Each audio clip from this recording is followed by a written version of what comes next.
Terima kasih Datuk Yang di-Pertua. Saya nak menyambung perbahasan saya dalam undang-undang kewangan ini.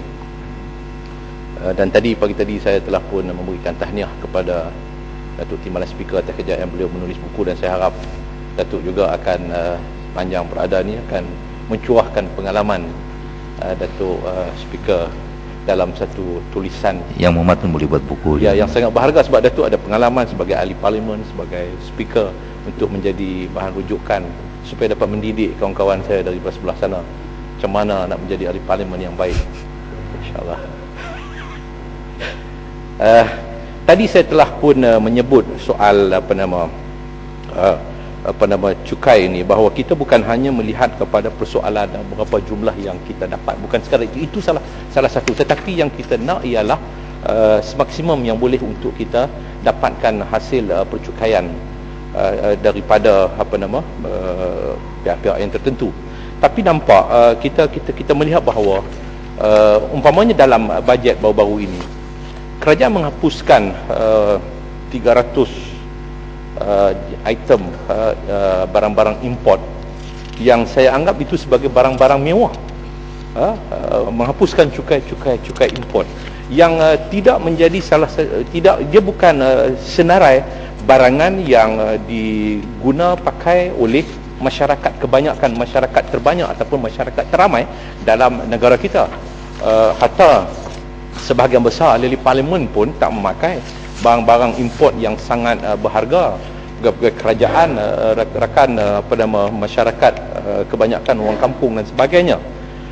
Umpamanya macam saya katakan bahawa penghapusan cukai, maknanya kita telah kehilangan cukai kepada barang-barang mewah ini. Barang-barang mewah ini itulah barang-barang yang diguna oleh orang-orang yang berada, orang yang kaya, yang selalu pergi shopping ke luar negara ataupun barangan dalam dibawa ke dalam negara kita. Dah baca buku tu? Sudah. Terima kasih, betul.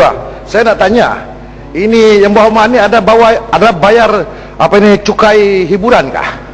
Dia selalu berlawak ya. Dia pelawak daripada Pakatan tau. Saya nak tanya Muhammad, ada perlu bayar cukai kat dia ni? Itu saya kata kena tambah satu buku lagi daripada Datuk Timbalan Speaker, supaya memperbanyakkan khazanah ilmu yang bersifat akademik, intelektual, untuk menjadi tatapan ahli parlimen, supaya menjadi ahli parlimen yang baik, yang mampu berhujah, bangun untuk membawa satu penghujahan yang baik. Jadi yang Berhormat Kinabatangan ni nampaknya dia tak khatam lagi buku tu. Kena khatam dulu. Kurang-kurang sekali khatam buku, pergi khatam depan Datuk Wan. Kena khatam Datuk Wan, bawa nasi pulut kuning. Bawa pulut kuning dengan telur telur dadar. Baik, ini kacau ni. Jadi kerajaan telah kehilangan cukai daripada barangan-barangan yang digunakan oleh masyarakat, kelompok masyarakat yang kecil, kelompok orang kaya ini, orang kaya. Yang sepatutnya kita telah mendapat satu perolehan cukai yang sangat baik, sangat lumayan. Sedangkan barangan-barangan import, seluar dalam, baju dalam, apa dalam lagi? Seluar dalam, baju dalam, beg tangan dan sebagainya. Orang kat kampung ni dia beli pasar malam, pasar tani ya, beg tangan siam, beg tangan bukanlah beg tangan yang murah-murah jelah, bukan beg tangan yang mahal-mahal. Ini yang kita nak bawa buci menentang apa, saya pun tahu pada kawan nak sebut bab saya tak begitu mengembari barang-barang yang mewah ini. Jadi saya nak katakan bahawa dalam masa yang sama kerajaan masih lagi konsisten untuk nak melaksanakan GST, untuk mengambil cukai daripada masyarakat dan rakyat terbanyak, dalam keadaan bahawa sumber pendapatan rakyat ini sangat terhad berbanding dengan apa yang telah dicabut oleh kerajaan kepada rakyat, umpamanya dengan mengurangkan subsidi kepada minyak, kepada petrol, kepada diesel, kepada gula dan sebagainya, dan akan berlaku pengurangan subsidi ini kalau mengikut jawatan kuasa pemandu ini sehingga tahun 2014. Kalau ikut jadual asalnya, dan kemudiannya ada satu jadual lagi sehingga menjelang tahun 2020. Sedangkan kita membayar kepada kepada konsultan ini untuk jawatankuasa pemandu ni, sehingga 60 juta kepada sebuah konsultan sahaja. Kita bayar sehingga 35 juta hanya sekadar untuk beritahu bahawa untuk nak mengurangkan defisit negara kita ini, tarik subsidi daripada rakyat. Kalau takat nak bagi tahu nak mengurangkan defisit negara ni, cari subsidi daripada rakyat, saya ingat tak perlulah kita beritahu lantik konsultan daripada luar negara, daripada Amerika untuk dibayar dengan sejumlah 35 juta. Saya percaya bahawa tanya orang biasa sahaja dalam negara kita pun dia boleh beritahu.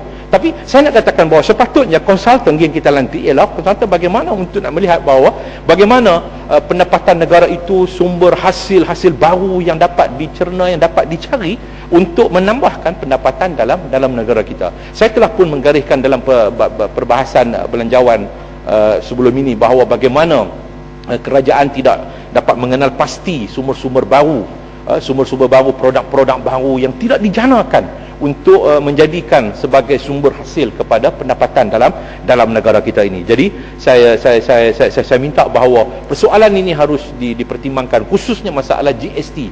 Kalau kita boleh menghapuskan cukai import kepada barangan mewah untuk digunakan oleh orang-orang kaya ni, saya percaya bahawa adalah tidak adil untuk kita kenakan GST pula ke atas rakyat terbanyak dalam negara kita. Jadi saya minta bahawa kerajaan mesti bersedia untuk menarik balik rang undang-undang GST yang masih kekal sehingga sekarang ni, untuk ditarik balik bagi menghargai sumbangan yang telah pun diberikan oleh masyarakat dan rakyat yang terbanyak dalam negara kita. GST nak kena sama nekok, nak kena sama kepala pun nak kena, jadi lagi teruklah.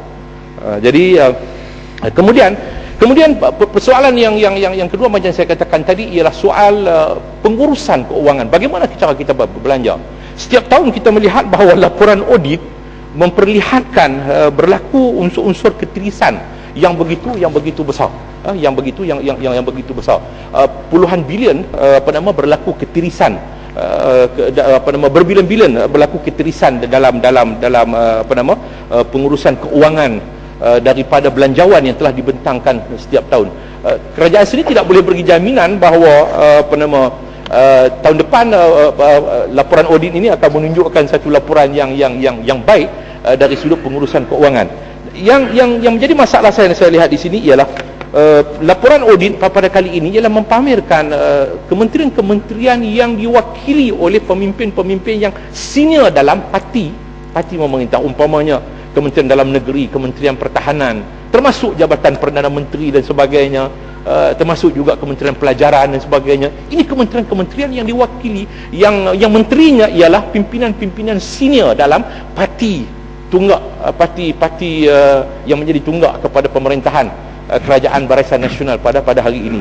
Jadi saya fikir bahawa Kementerian Keuangan harus melihat persoalan ini secara yang serius, bahawa takkanlah sekadar kita hanya nak meminta penjelasan yang perlu dibuat oleh pihak kementerian, sama ada oleh menteri, oleh pegawai dan sebagainya. Sebab itu bagi saya katakan bahawa perlu ada, kalau kita nak melihat soal KPI, perlu kita kena bagi poin kepada menteri-menteri ini.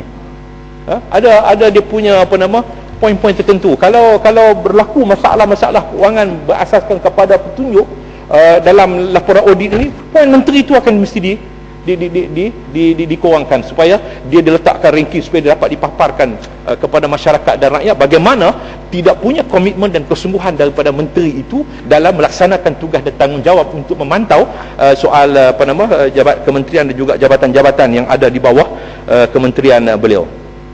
Banyak saya katakan bahawa di sini isu-isu yang tidak dijawab dalam belanjawan tempoh hari. Rasional untuk PMB mengadakan bangunan 100 tingkat sehingga 5 bilion. Ini sepatutnya PMB boleh memberikan pulangan yang baik kepada kerajaan, ataupun sekurang-kurangnya PMB telah menggunakan peruntukan asal satu ketika dahulu sewaktu nak mewujudkan PMB itu untuk membantu kerajaan mendapat satu dividen yang baik, yang lebih baik, bukannya mengadakan bangunan-bangunan yang kerajaan pun tak dapat manfaat yang besar, rakyat, pencarum-pencarum ataupun pelabur-pelabur dalam saham-saham amanah di bawah PNB juga tidak akan mendapat satu pulangan yang munasabah kepada mereka. Jadi saya melihat bahawa ini merupakan perkara yang harus dilihat dalam konteks untuk memastikan wang itu kita belanja secara yang mendatangkan manfaat pada kita. Saya lihat bahawa ini pun banyak orang tak bersetuju. Mantan Perdana Menteri pun tak bersetuju dengan bangunan satu tingkat ini. Kita di sini pun ramai yang tidak bersetuju dari segi rasional. Dalam mahkota bangun. Bantu. Oh ya, silakan. Terima kasih. Betul. Pokok sena memang saya tahu tadi terangkan bagaimana sepatutnya cukai itu kembali semula kepada rakyat. Sebab cukai dipungut daripada rakyat, akhirnya pulang kepada rakyat untuk mempertingkatkan kesejahteraan hidup rakyat. Tapi tadi pokok sena ada sebut tadi pasal bila kita nampak kita mengutamakan golongan yang memang sudah berpendapatan tinggi, yang kaya lah sebagai ringkasnya, dan kita tak nampak macam kita ni betul-betul nak tengok golongan berpendapatan rendah, miskin ni ada meningkat sikit dengan cara kita betul-betul memulangkan cukai yang kita collect atau pungut tu, kita utamakan kepada golongan miskin. Sebagai contoh yang pokok sena bagi tadi, kita tambahkan pengecualian pada barang-barang yang berkualiti tinggi yang yang digunakan oleh golongan berpendapatan tinggi, bukan orang miskin. Maknanya kita kurangkan cukai, macam cukai import tu kita kurangkan, maknanya kita beri faedah kepada orang kaya, bukan kepada orang miskin. Kepada golongan miskin kita tarik balik subsidi. Minyak, diesel, gula kita tarik subsidi. Sedangkan subsidi itu sepatutnya dulu kita janji bila kita tarik subsidi, sekarang ni jumlah subsidi yang ditarik setakat hari ni dah berjumlah 5.83 bilion ringgit. Kita dah tarik daripada orang miskin. Ya, yang orang ringkaskan ini. Ya. Jadi yang immediate ni, yang 5 dan 6 bilion ni, yang belah-belah itu dulu, yang immediate ni, yang ni kita pergi tahu tang mana, kita pergi kembalikan kepada golongan mana yang nampak hari ni, nampak bukan kita nak tolong dia memperbaiki kedudukan, mempertingkatkan pendapatan dia. Pendapatan tak berubah, kita lagi menambah menyeksa dia. Apa pandangan Pokok Sena? Pokok Sena boleh satu kali jawab sikit je.